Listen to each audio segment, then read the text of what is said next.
Hey everyone, welcome to another episode of the Marketing Companion. Today we're going to talk about one of the most useful and one of the most overlooked aspects of marketing. It is a subject we have never talked about before, and I've been doing this show for 12 years. So how about that? We're going to be talking today about social objects. And this is a topic that has been present between me and my friend Keith Jennings for a long time. And we decided that today is going to be the day we're going to talk about it. Before we get into it, I want to remind you that this show is brought to you by our great sponsor, Brevo. Think about this: Louis Vuitton, eBay, Michelin. You can be in the same category as them. They all use Brevo for their marketing automation. It's easy to use. It's very effective. There are many people that listen to the Marketing Companion that love Brevo. And here's the best thing of all. You can try Brevo for free. Go to Brevo, that's brevo.com/marketing companion. You can try it for free and use the promo code companion to save 50% on your first 3 months of the business plan. So, Keith, if you will allow me, Keith is in the house today. I'm going to start with a little story. A couple years ago, I did to Radford University. I did a guest lecture at Radford University, and as a little treat for my guest lecture, they took me to a great barbecue restaurant. And this is cool because every year I would do this guest lecture, and the professor would send me a package of butt rub. Now, getting butt rub in the mail is a special, form of excitement in itself. If you're listening to this outside of America, you're probably thinking, what in the world is he talking about? But it's a rub that you use on barbecue, right? And I do love my butt rub. Don't get me wrong. So I would go to they took me to the restaurant where they create this butt rub. And in the middle of this tiny restaurant, they had a 15-foot fiberglass pig. Now, it wasn't that big of a place. And I talked to the owner. I said, what's the deal with the pig? He said, that is my entire marketing program. Because when people finish their meal, they usually take a picture of themselves with this fiberglass pig. Now, I've got to deliver the goods, right? I've got to have good food at a reasonable price, good service, clean restrooms, ample parking. But if I do a good job, the pig reminds people to talk about the restaurant. And it's sort of like intoxicating. They just can't help themselves, especially if they have children. They want to take a picture of themselves with the pig, and then that spreads all over social media, and it reminds people to come to the restaurant. I thought, this is really amazing because he's starting conversations. He's creating word of mouth marketing without a conversation, without a personal relationship. It's the doggone pig. And that, my friends, is a social object. So, my friend Keith, it's great to see you today. Keith, of course, is an executive with Jackson Healthcare, and he is my marketing muse. I say that all the time. Keith, so what's your take on my example here? Am I right? Is this a social object? And give me a little background on your take of social objects and the potential to use them in marketing. You nailed it. That's a social object. A social object. It's fascinating how many marketing professionals that I've talked to have never heard of this concept. It was coined by sociologist and academic. Her name is Karen Nor-Cetina. She's Australian. I hope I'm saying that correctly. She did all this research on what she was calling object-centered sociality. And so this idea of social object theory kind of got its start in the 90s and really started fleshing out in the 2000s as what we used to call Web 2.0 and now we call social media kind of started to emerge and scale up. And the idea is just really simple, that a social object, I mean, if you just hit pause and break down the two words, or any object that bring two or more people together in conversation, right? That's what a social object is. It can be a tangible object like a fiberglass pig, or it can be butt, an intangible. or butt rub for that That's example. right. Well, that'd still be a tangible object, right? Sure. That's a Yeah. perfect tangible I object. just wanted to get that in there. Frankly, it's just fun to say. It's fun to say, and Something I haven't said clip enough this. in my life, to be honest with you. I'm creating a loop out of you just saying I love butt rub, and I'm like, I've got this. It's coming out in the future at an Okay, Uprising. all right. Let's nip that in the bud right now. We don't want that to happen. Put Twitter down, everyone. All right. But it can be intangible object, right? This past weekend, if you're a college football fanatic, right? It was big college football kickoff, and no doubt that people, are talking about games and teams, football, and this weekend's NFL football weekend. So that too will be a social object. It is anything that brings us together, that sparks a conversation and a connection. Well, so I've kind of had varying degrees of success with this because this is something you and I first started talking about, years ago. So I've sort of been mindful about this. And one of the things I've noticed that is like probably my most effective social object is a t-shirt or a hat. Yes. So like if I wear a shirt that says West Virginia University, then people will just come up to me and say, oh, West Virginia, let's go Mountaineers or Steelers or any of my favorite teams represented on a hat or a shirt seems to be a very effective social object. And I've been mindful about it. And I'll give you an example of something I thought could be cool, but it just absolutely failed.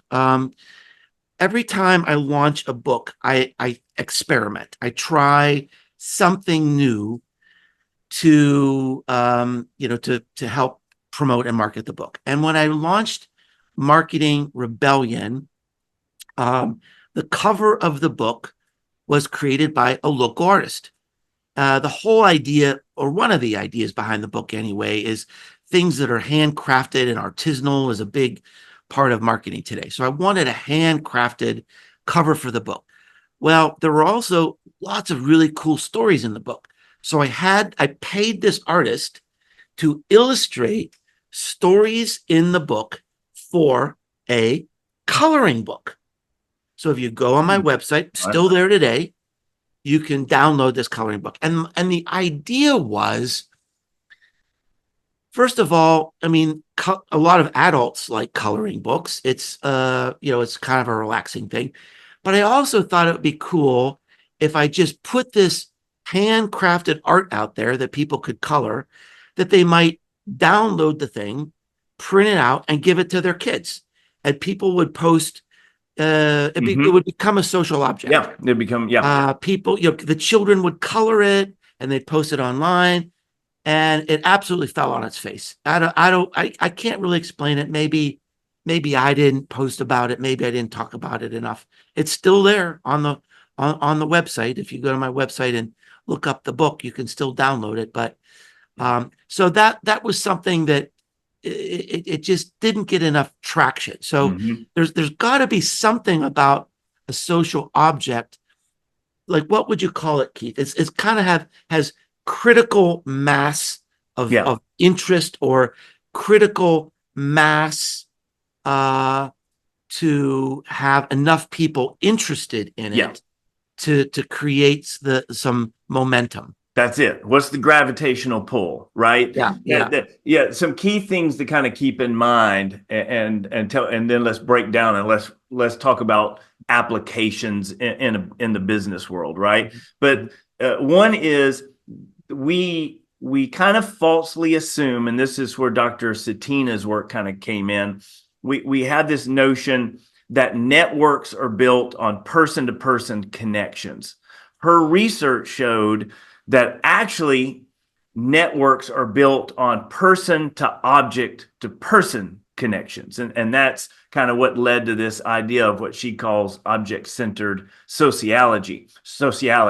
And so without the object, there's no bonding glue, right? There's no gravity, to kind of use the gravitational metaphor. Stronger the gravity of that object, meaning the more interest it generates, right? The stronger the network. But it's not the object itself that it's the object's important. It's an important ingredient, but the object's just there to spark the conversations.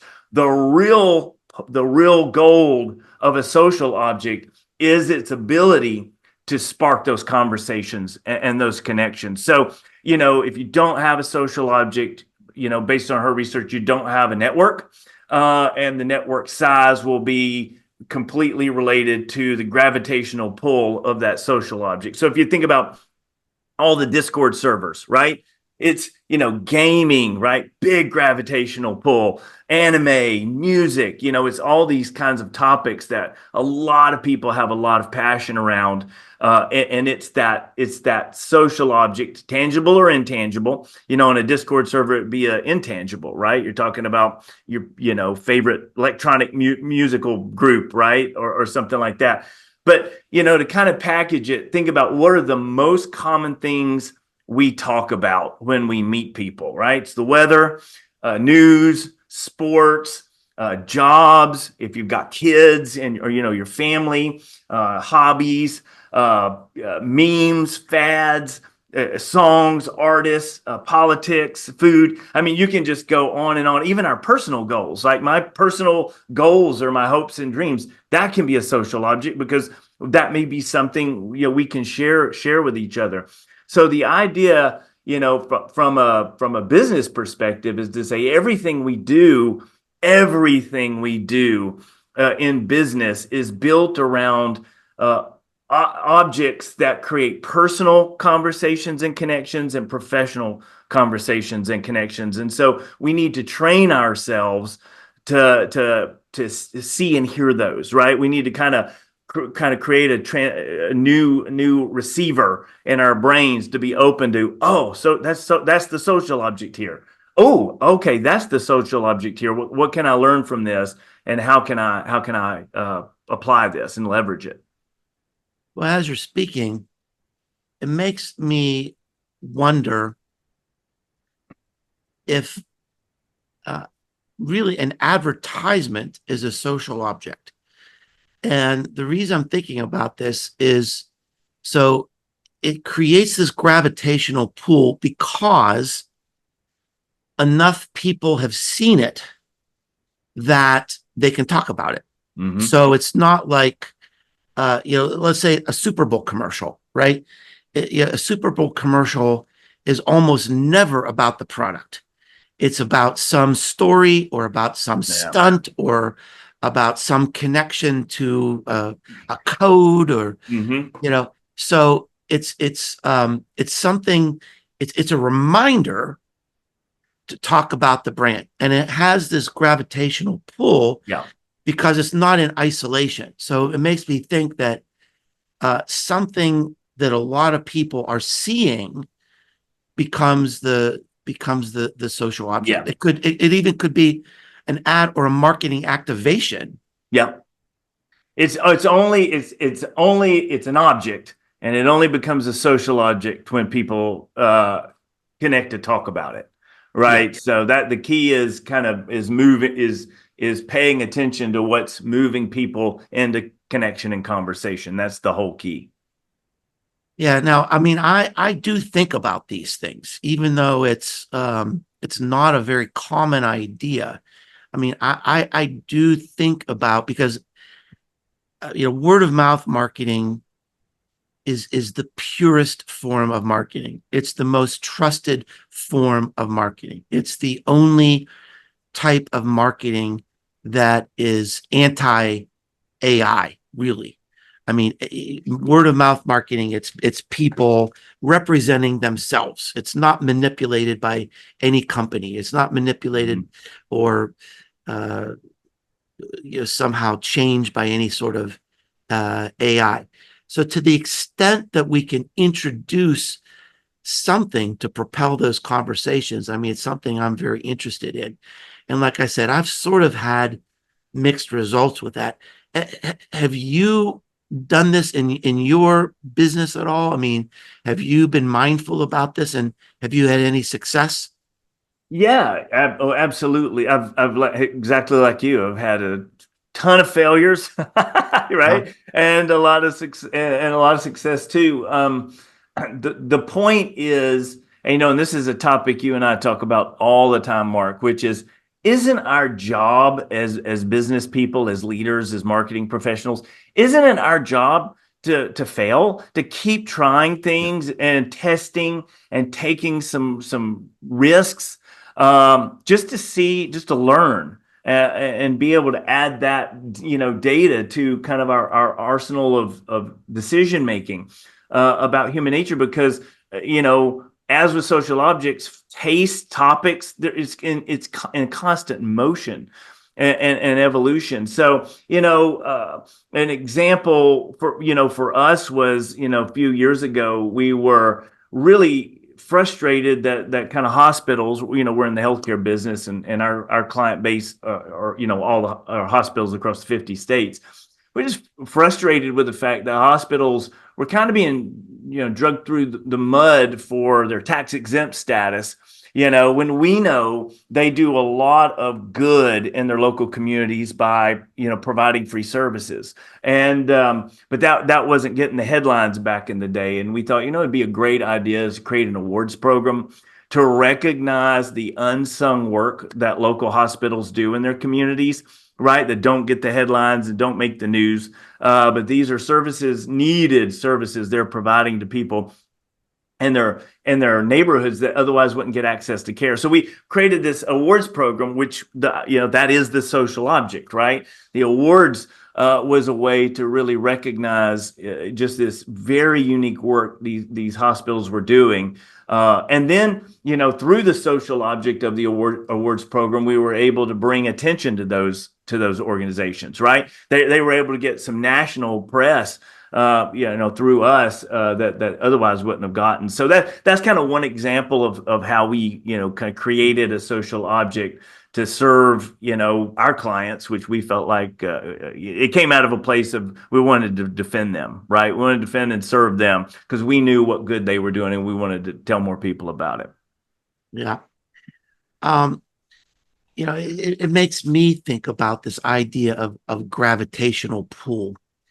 And so in a way, my books are a social object, because even some of my older books, like Content Code or Marketing Rebellion, are still like discussed on social media, on LinkedIn.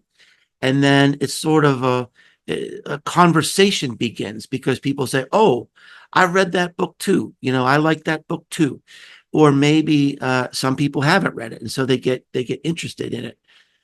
But it would be really interesting, and I'll just do an experiment. I'll just put this out there for the listeners. I'm thinking, I'm launching a new book in January. It's going to be my best book.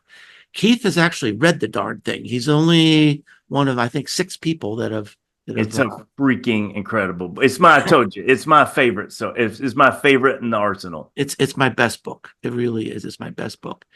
And the title of the book is Audacious: the Rebel's Guide to Disruptive Marketing. Keith didn't totally like that title, but I haven't been able to come up with something better. But so the thing I'm struggling with is the book itself will create some gravitational pull. What promotional item could I create that goes along with the book that might work? So I don't know. I've tried laptop stickers, and that might work. I mean, that might work.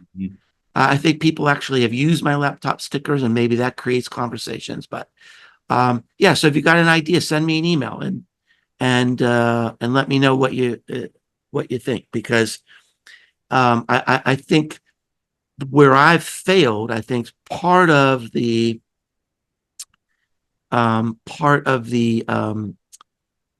common thread of where I failed is there hasn't been critical mass. There hasn't been a community big enough to have something in common to really start the conversation. But a book is going to sell, there are going to be thousands and thousands of people all around the world that will have something in common with this book. The book, of course, will be a social object, but how do I propel conversations? How would I incent them to create conversations? And of course, it's tricky because the profit margin on books is not large. You don't make a lot of money from books. So, you can't have a really expensive promotion. You can't have a Super Bowl ad around books. So that's kind of interesting. Now I have had successful promotions and with books and with my with my consulting and so forth. But I wonder, Keith, is there a difference between the type of business that you have? Is there a social object that works better that go along with a product like a book, or with personal services? The terrible but truthful answer is yes. It's anything it can be. There is no, as I've studied this, over the years, I've not found that a certain type of social object fits best with a certain type of product or service, or whatever it is. It seems so random, what becomes the social object, and it's the community that kind of decides it, right? Marketing 101's the market's always right, whether you like what it's buying or not. And so I feel like there is some testing in this. But as I was listening to you kind of tee up that question and kind of talk out loud, I was thinking of a few things. First of all, social objects can compound. And so that's one thing to keep in mind. So tell me more about that. Yeah, don't think of it as a social object. Think about it as a ecosystem of social objects. So think about people who I'm talking about myself. I could talk to anyone all day about the future of generative AI driven music. Okay. We could even go the future of generative AI electronic music. Okay. The future, that's a social object, just talking about the future and, current and future trends. Generative music is a social object. It's its own topic. AI, AI is a social object. It's a specific topic. Electronic music is a social object. So just in that very kind of narrow topic of my geekdom, there's like 4 or 5 social objects built in to that, right? When we're talking about AI and marketing, that's 2 social objects, but you're combining those to have conversations at a layer down to where you'll actually be bringing in new social objects to kind of ladder up to those two bigger ones. So this idea that social objects they live in an ecosystem together and they compound, I think, is important. So you're not just thinking about this what's the one thing here I need to do or put out or try to test. You can kind of create an ecosystem and see what in the ecosystem becomes the true social object that pulls people together and generates those conversations. And then the other is this idea. So you have Dr. Satina, who kind of coined this idea of social objects, which I learned about from Hugh McLeod of Gaping Void back. This was like in the mid 2000s, and but there's this other marketer. I just love his work. His name is Mark Earls. He's a UK based marketer, and his books and his thinking are just brilliant. And he coined this idea called purpose ideas. And And this idea of purpose ideas and social objects go together. And just think of a purpose idea as anything, is anything we seek to change or protect is a purpose idea, right? So your book, we can't talk too much about it now, but I can't wait till we can. But this new book is really a social object built on a purpose idea that's essentially saying we need to change. We need to make a big change, or the future's not good. There may not be a future there, to practice your business or marketing in. And the book's kind of built on this idea of needed change. That's the purpose idea. And so I think those are three concepts, and I'm going to add one more ingredient to this, and that's to say that just remember Newton's third law here, right? For every action, there's an opposite and equal reaction. So for every social object that pulls people together in connection and conversation, that same social object is also going to push people away, right? And so it's going to do both of those things simultaneously. And you've got to just recognize that that's the way it is. So whether you're talking about a business topic or idea, or a societal issue, or a social issue, that just you working within that social object is going to simultaneously attract people and detract people, and you need to think through that, right? As a business and as a business person, kind of need to think about, what makes the most sense for where the business is at this season. As you're speaking there, Keith, it sort of helped me connect some dots because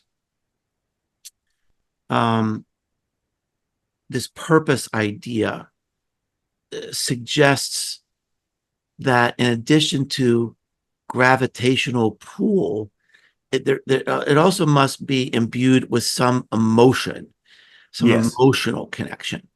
So again, going back to the fiberglass pig, it represents you had a good time. It represents sort of maybe a time you had with family that you maybe it's even part of your personality. Maybe this is like my favorite place.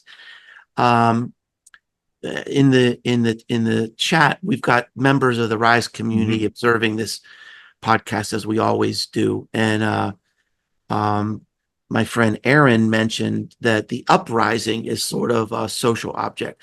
The Uprising is a marketing retreat. There's a lot of emotion connected to that, right? There's more emotion connected to that than like going to the grocery store or going to a gas station, right? And what happens after the Uprising is almost everybody talks about it in some way. They just it's made some impact on them. It's inspired them, and they want to share about it. So this idea of gravitational pull, you need to have critical mass, and it also has to have some hopefully positive emotion imbued in it. Would be at least a aspirational. At least a couple of the filters that you could use to give yourself a better chance. And and as you said, it is sort of trial and error. When I launched, I've had success using social objects, launching a book as well. So, but it is trial and error.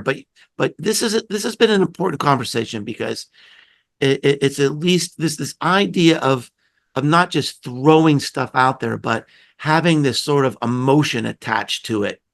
That I think that's a big idea. That's the gravitational pull. Is the emotion and the sense of belonging are the ingredients in that gravitational pull. Yeah. That's it. Yeah. Well, so even though you and I have been talking about this for 10 years, I still learned something new today. So me too. No, I keep returning to this. Yeah. I would say almost annually, I go back and reread the research, and I kind of rethink about it through a new lens, and it just never ceases to kind of feed me and re-anchor me, and what because my job is I work in the world of community impact, of corporate social responsibility. My job is to activate people, to raise awareness around issues and activate people which are business people, busy business people, around addressing, issues we see in our neighborhoods like foster care and food insecurity.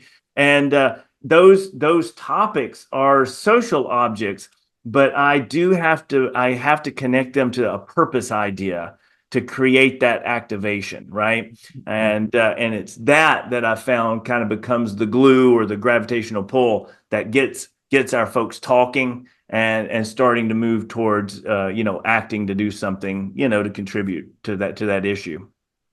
Well, it's been great to learn along with you today, Keith. And this idea is featured in my new book as well, because it's all about, creating marketing that's going to be that's going to spread in the face of artificial intelligence.